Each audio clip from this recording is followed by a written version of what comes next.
Well, hello there, YouTube. This is Mr. Gibson Guy. Thanks for coming by the channel. Nice of you to stop by today. Today I'm doing a kind of a continuation of my series for those of you who are vintage camera aficionados or camera collectors, or you're doing some retail business, buying and selling vintage cameras. I like to give helpful tips when I come upon them.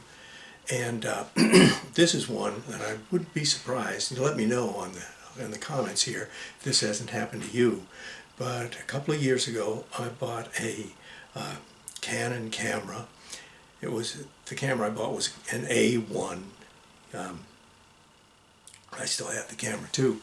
And one of the reasons that I picked it out is because it came with the Canon FD 50mm f1.4 normal lens on it, and I've got a whole bunch of f1.8s, but I didn't have a f1.4, and this was one of those where it was a real good price, and I wanted to get the camera anyway, and it was a good price with that lens on it. So I had another purpose for that lens, but there was one little problem with it, and this is not something that they tell you about it. I bought it off of Goodwill Finds, and they're not real professional with the details they give. They don't know that much. It's just stuff to them. But I bet some of you out there have had this problem, and that is that you get a camera. Notice I'm not on the A1 now. I have this on my new F1, and it's moved up there with motor drive. But you get one, and the filter that they had, somebody tightened down, and it was probably a Gorilla or something, and they tightened that filter down so much that I have been unable to get it up. I tried dripping little bits of penetrating oil to seep in between the filter and the filter ring and the filter threads on the lens. I've tried everything that I could possibly try. I bought one of those filter wrenches. Yeah, one of these filter wrenches. Don't believe it. You're supposed to squeeze it and it's supposed to grab it. It's a little plastic thing. It doesn't grab it at all. But I've really wanted to have my lens and use it, and the filter that they put on it was actually kind of dirty and greasy and not very nice. So I had a filter that I didn't want to take a picture through stuck on the lens that I wanted to use. And what happened was I despaired about this for a long time, and about last week sometime, I happened to be walking through the tools section in Walmart, and I was going right around the corner, and something caught my eye just as I was walking around it, and I stopped and I went back and looked, and what I found, I'll put it with the advertisement, what I found was this. See that? This is an oil filter wrench, and it is Hyper Tough. It says Hyper Tough right on the wrapping for it.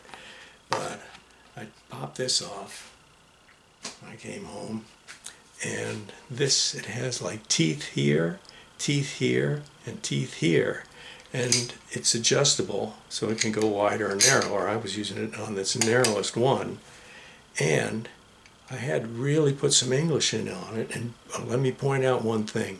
When you're trying to remove a filter that's on the camera really, really tight, don't just leave it on the camera and try to pull it off. Take the lens off of the camera. That's imperative. Don't try to do this with it on, because in the case of Canon, what they have is there's one little tiny pin here somewhere. So there's this one little tiny pin that sticks in and connects, holds the lens tight to the body.